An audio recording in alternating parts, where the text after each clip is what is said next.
معزز خواتین و حضرات، جان باز میں خوش آمدید۔ میں ہوں طیب ملک اور آپ تمام دیکھنے اور سننے والوں کو السلام علیکم۔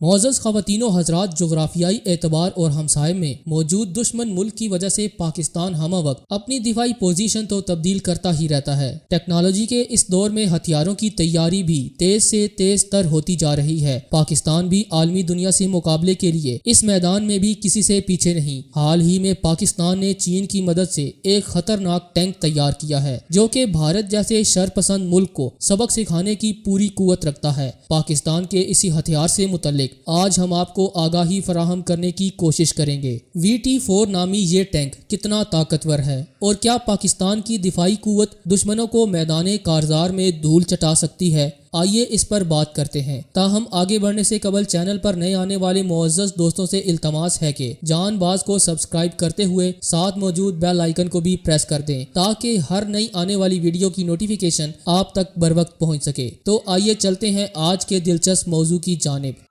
معزز خواتین و حضرات، دفاعی میدان میں پاکستان اور چین نے جو کارنامے سر انجام دے رکھے ہیں اس کی تعریف دنیا بھر کی اقوام کرتی ہیں۔ ہر محاذ پر پاکستان کا ساتھ دینے والا چین دفاعی میدان میں بھی پاکستان کو تنہا نہیں چھوڑتا۔ اس حوالے سے چند ماہ قبل یہ خبر منظر عام پر آئی تھی کہ پاکستان اور چین ایک خطرناک ٹینک کی تیاری میں مصروف ہیں جس کی صلاحیتیں واقعی کمال کی ہیں۔ چند روز قبل ایک خفیہ ذرائع نے خبر دی کہ پاکستان اور چین کی مشترکہ کاوش سے تیار ہونے والے ٹینک یعنی VT-4 کو پاکستان کے دفاعی بیڑے میں شامل کر لیا گیا ہے۔ VT-4 نامی ٹینک جدید ترین ٹیکنالوجی سے لیس ہے جو کہ دشمن کو سبق سکھانے کے لیے موزوں ترین سمجھا جاتا ہے۔ اس ٹینک کی خصوصیات کی اگر بات کی جائے تو یہ ٹینک ZPT-98 گن سے لیس ہے جو کہ مین گن بھی کہلائی جاتی ہے۔ 125 mm کی اس گن سے نکلنے والا بارودی مواد بڑے پیمانے پر تباہی پھیلانے کی صلاحیت رکھتا ہے۔ یہ گن آٹو لوڈ ہوتی ہے جس سے فائر ریٹ میں کئی گنا اضافہ ہو جاتا ہے۔ VT-4 چند ان ٹینکس میں شمار ہوتا ہے جو کہ آٹو لوڈر فیچر سے آراستہ ہیں۔ آپ کو یہ جان کر بھی حیرانی ہوگی کہ پاکستان میں ہی تیار کیے جانے والے اس ٹینک میں reflex anti tank guided missile کو فائر اور تباہ کرنے کی صلاحیت موجود ہے جو کہ بھارت کے کسی ٹینک کے پاس نہیں۔ اس کے علاوہ 6.62 ملی میٹر کی جدید ترین گن بھی VT-4 ٹینک میں نصب ہے۔ یہ گن ریموٹ کنٹرول سے منسلک ہوتی ہے اور ٹینک آپریٹر کو باہر نکل کر فائر کرنے کی ضرورت نہیں ہوتی۔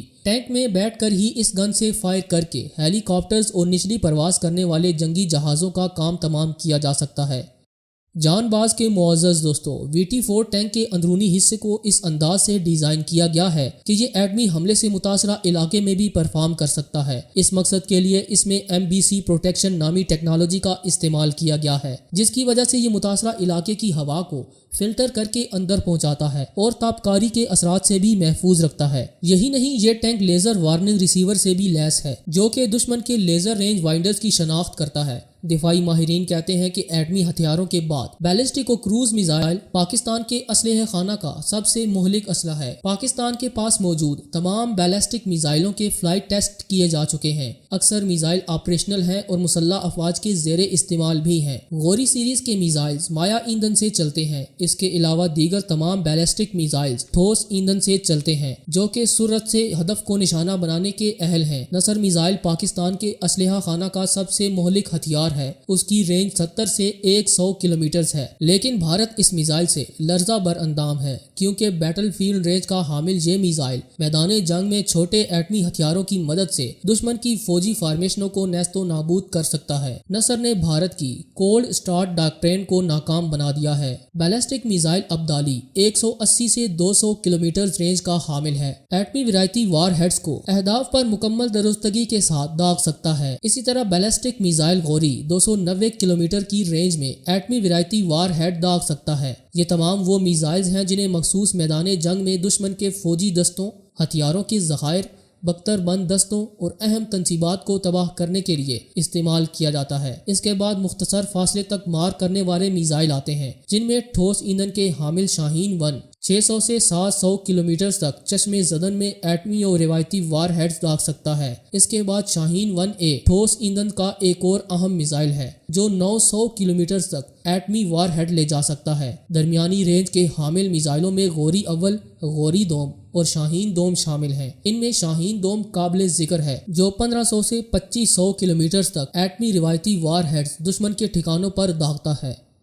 معزز خواتین و حضرات، غوری 1 مایا ایندھن سے چلنے والا پاکستان کا پہلا میزائل ہے جو 1250 سے 1500 کلومیٹر تک ایٹمی روایتی وار ہیڈ داغنے کا اہل ہے۔ اسی طرح غوری 2 1800 کلومیٹر تک ایٹمی ہتھیار لے جا سکتا ہے۔ غوری سوم کی رینج 3000 کلومیٹر ہے جو اب بھی تیاری کے مراحل میں ہے۔ غوری سیریز کے تمام میزائلوں کو ایک دوسرے ادارے کی مدد سے جدید اور مؤثر بنایا گیا ہے۔ اس کے بعد نمبر آتا ہے انٹرمیڈیٹ رینج کے حامل میزائلوں کا جو قدرے زیادہ فاصلے تک ہدف کو نشانہ بنا سکتے ہیں۔ ان میں شاہین سوم 2750 کلومیٹر تک ہدف کو نشانہ بناتا ہے۔ نصر میزائل کے بعد بیلسٹک میزائلوں کی فہرست میں پاکستان کا سب سے اہم میزائل ابابیل ہے جو 2500 کلومیٹر تک ہدف کو نشانہ بناتا ہے۔ ابابیل پاکستان کا پہلا MIRV ٹیکنالوجی کا حامل میزائل ہے جس پر ایک سے زائد وار ہیڈ نصب کیے جا سکتے ہیں، جو نہ صرف دشمن کے میزائل شکن نظام کو شکست دے سکتا ہے بلکہ بیک وقت کئی اہداف کو ان وار ہیڈ سے نشانہ بنا سکتا ہے۔ مذکورہ بالا فہرست کے علاوہ بھی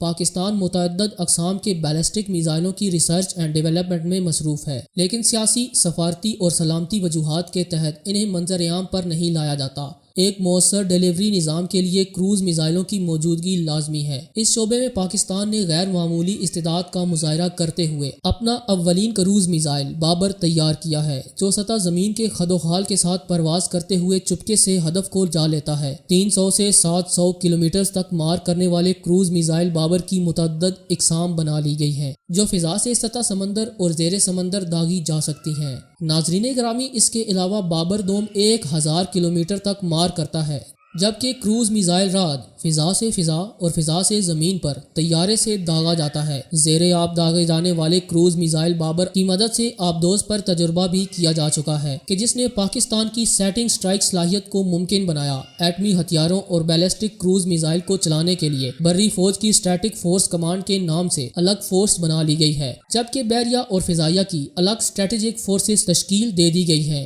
پاک فضائیہ نے اپنی حیرت انگیز کارکردگی سے اندرون اور بیرون ملک ہمیشہ سب کے دل جیتے ہیں۔ گزشتہ سال ماہ فروری کے دوران لائن آف کنٹرول کی فضاؤں میں فضائیہ کے شاہینوں نے بھارت کو دھول چٹا کر ایک بار پھر اپنی برتری ثابت کر دی۔ فضائیہ نے چین کے تعاون سے JF-17 تھنڈر طیارہ بنا کر ایویشن ٹیکنالوجی کا معجزہ کر دکھایا۔ JF-17 تھنڈر کے بلاک 1 اور 2 ابتدائی 2 ماڈل فضائیہ میں شامل کرنے کے بعد تھنڈر کا بلاک 3 بھی پاک فوج کے دفاعی بیڑے میں شامل کر لیا گیا ہے، جس نے دشمن پر ہیبت طاری کر رکھی ہے۔ دفاعی اعتبار سے دیکھے تو پاکستان کے پاس دنیا کی 5ویں سب سے بڑی فوج ہے جس کی تعداد 6,20,000 ہے۔ عالمی رینکنگ میں پاکستان کی فوج کو دنیا کی 11ویں سب سے طاقتور فوج مانا جاتا ہے۔ حالانکہ دفاع پر خرچ کرنے کے اعتبار سے پاکستان دنیا میں 23ویں نمبر پر ہے۔ پاک فوج کی طاقت کا اندازہ اس بات سے لگائیں کہ پاکستان وہ واحد ملک ہے جس نے دہشت گردی کے اندرونی نیٹ ورک کو 10 سال سے بھی کم عرصے میں کچل کر رکھ دیا۔ یاد رکھیں کہ یہی چیلنج شام، لیبیا، یمن اور عراق کو بھی درپیش ہے، لیکن یہ تمام ممالک ان خطرات کا مقابلہ کرنے میں ناکام رہے اور خانہ جنگی کا شکار ہو گئے۔ اسی طرح افغانستان میں امریکہ اور 70 ملکوں کا فوجی اتحاد 17 سال سے بھی مسلح گروہوں کو شکست نہیں دے سکا۔ پاکستان دنیا کی 7ویں ایٹمی قوت ہے۔ پاکستان دنیا کے ان طاقتور ممالک میں شامل ہے جو 3rd اور 4th جنریشن کے لڑاکا طیارے، آبدوزیں، جنگی بحری جہاز اور سیٹلائٹس بھی تیار کرنے کی صلاحیت رکھتے ہیں۔ ناظرین گرامی، پاکستان آبادی کے لحاظ سے دنیا کا 6واں، نوجوان آبادی کے لحاظ سے 5واں اور رقبے کے لحاظ سے 35واں بڑا ملک ہے۔ معاشی میدان میں دیکھا جائے تو پاکستان پر چیزنگ پاور کے لحاظ سے دنیا کی 24ویں اور GDP کی لحاظ سے 41ویں بڑی اکانومی ہے، یعنی پاکستان کی مالی صورتحال دنیا کے 150 ممالک سے بہتر ہے۔ پاکستان کے شہریوں کی سالانہ اوسط انکم $1629 ہے، جو کہ بھارت اور بنگلہ دیش سے زیادہ ہے۔ عالمی معاشی اداروں کے مطابق پاکستان 2030 تک دنیا کی 20ویں بڑی معاشی طاقت بننے کی طرف جا رہا ہے، جبکہ 2050 تک اٹلی اور کینیڈا کو پیچھے چھوڑتے ہوئے پاکستان دنیا کی 16ویں بڑی معیشت بن سکتا ہے، لیکن شرط یہ ہے کہ پاکستان میں جمہوریت اور امن کا تسلسل برقرار رہے۔ پاکستانی معیشت کی کمزوری یہ ہے کہ اس کا زیادہ تر انحصار زراعت کے شعبے پر ہے۔ زیادہ بانی اور زرخیز زمین ہونے کے باوجود پاکستان کی زرعی پیداوار عالمی معیار سے انتہائی کم ہے، جس کی بڑی بنیادی وجہ ٹیکنالوجی کا استعمال نہ کرنا ہے۔ پاکستان اپنی زراعت اور صنعت میں جدت لائے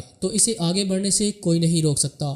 سیاسی لحاظ سے دیکھا جائے تو پاکستان کو 3 عالمی طاقتوں چین، روس اور ترکی کے قریب تر دیکھا جاتا ہے، جبکہ امریکہ، یورپی یونین اور برطانیہ سے پاکستان کے تعلقات اتار چڑھاؤ کا شکار رہتے ہیں۔ سی پیک کے باعث پاکستان کی اہمیت مزید بڑھ چکی ہے اور زیادہ سے زیادہ ممالک تجارتی مقاصد کے لیے پاکستان کا رخ کرتے نظر آ رہے ہیں۔ پاکستان کی ایک اور بڑی کمزوری اس کے ہمسایہ ممالک بھارت اور افغانستان سے مسلسل خراب تعلقات ہیں۔ اس کے علاوہ غیر مستحکم جمہوریت بھی پاکستان کی ترقی کے راستے میں پریشان کن رکاوٹ ہے۔ یہی وجہ ہے کہ عالمی سرمایہ کار یہاں بڑی سرمایہ کاری کرتے ہوئے ذرا محتاط ہوتے ہیں۔ تو مختصر یہ کہ پاکستان بہت بڑے جغرافیے اور آبادی والے ممالک کے درمیان قائم ایک مضبوط اور طاقتور ملک ہے، جس کی قوت کا کثیر حصہ اس کی بڑی آبادی، اہم جغرافیے، طاقتور فوج اور چین کے ساتھ تعلقات سے جڑا ہوا ہے۔ دوستو، ہمیں امید ہے کہ آج کی یہ ویڈیو آپ کو بے حد پسند آئی ہوگی۔ ویڈیو پسند آنے کی صورت میں اسے لائک کیجئے، دوستوں کے ساتھ فیس بک اور دیگر سوشل میڈیا پر شیئر کرتے ہوئے ہماری حوصلہ افزائی بھی کیجئے اور کمنٹ باکس میں اپنی قیمتی تجاویز سے ضرور آگاہ رکھیے گا۔ آج کی ویڈیو میں بس اتنا ہی۔ اگلی ویڈیو تک کے لیے اللہ نگہبان۔